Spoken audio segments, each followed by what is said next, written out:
د بېنظیري د روپو لپاره به رجسټریشن څنګه کوو؟ د دې په باره کې اکثر ځینې کسان تپوس کوي، ځینې زاړه دي، هغو ته د دوباره اندراج دپاره تاریخ ورکړه شوی د هغو وخت پوره شوی دی. هغه وایي موږ به دوباره اندراج چې دی دا به څنګه کوو، او دا به د کل نه چې دی دا به شروع کېږي چې موږ دوباره اندراج وکړو او زموږ روپۍ چې دی دا دوباره شروع شي. نو په دې ویډیو کې له مکمل معلومات در کوم. دا ویډیو معلوماتي او د غریبانو دپاره تاسو ویډیو راولئ، دا مخکې شیر کړئ چې نورو کسانو ته هم ورورسي.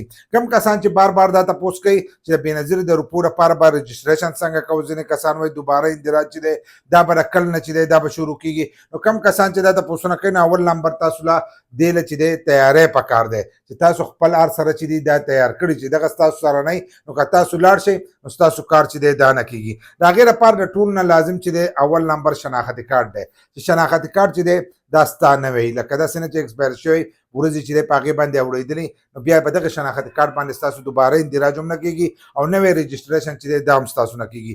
دغه شانتې بیا ستاسو په کور کې چې کم ماشومان دي او هغو له تاسو پارمبي چې دی دا نه جوړ کړی، چې پارمبي ونه جوړ کړی نو بیا هم ستاسو رجسټریشن نه کېږي. رجسټریشن بوجي او ستاسو ماشومان چې دي دا نه ختلي نو ستاسو بیا سکور چې دی دا سیوا راتلی شي او تاسو ته روپۍ چې دی دا نشي میلاویدی. څومره چې غټه فیملي نو هغو ته غټ چانس چې دی دا جوړېږي او هغو ته روپۍ چې دی دا میلاویدی شي. نو خپلو ماشومانو له به پارمبي چې دی دا به د مخکې نه چې دی دا به جوړوي. دغه شانتې که ستاسو په کور کې معذوری نو د هغه ریکارډ چې دی هغه به هم په نادره کې خېجې، داسې نه چې ته زموږ سره دا معذوره دی او معذوره چې ته د ځان سره بوځې په هغه باندې چې دی هم تا ته څه نشي میلاویدلی که ته معذور د ځان سره بوځې. البته د نادره په ریکارډ کې چې دی دا به ورخېجې. د نادره په ریکارډ کې د ور وخېجولو نو هلو به هغه تا ته چې دی د هغه په سر باندې چې دی تا ته روپۍ او تا ته سکور چې دی دا کمېدی شي. لکه مثلا د یو معذوری نو هغه ته چې دی سکور بیا لږ سیوا دغه کېږي. عام کسانو دپاره 32 دی، د هغه لپاره 37 38 چې دی دغه سکور چلیږي. نو بیا تاسو ته د هغې نه پیدا چې دی دا تاسو اوچتولی شئ. نو د معذوره ریکارډ چې دی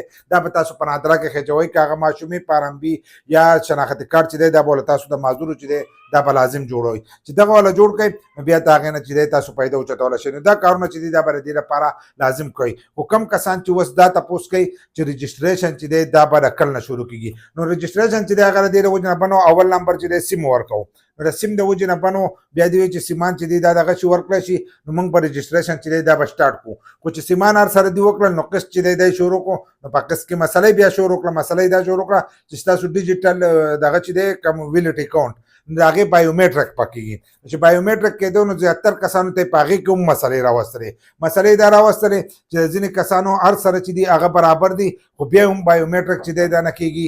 یا اکثر ځینې کسان یې هغو ته لیکلی وایي ستاسو سیم چې دی دا نه دی ورختلی یا ستاسو اکاونټ چې دی دا نه دی جوړ شوی. نو د هغې د وجې نه زیاتر کسانو ته چې دی مسلې راتلې نو هغه به دفترو ته تلل. نو د دغې د وجې نه بیا هغه دغه چې دی دا سلو شو، لکه د رجسټریشن چې دی دا سلو شو. نو اوس چې دی دغه هر سره په ختمېدو کې دی په یو څو ورځو کې چې دی رجسټریشن به دوباره شروع شي. خو چې تاسو ورته د مخکې نه چې دی تیاری چې کله شروع شو موږ به تاسو له تازه اپډیټ چې دی په ټایم باندې درکړو.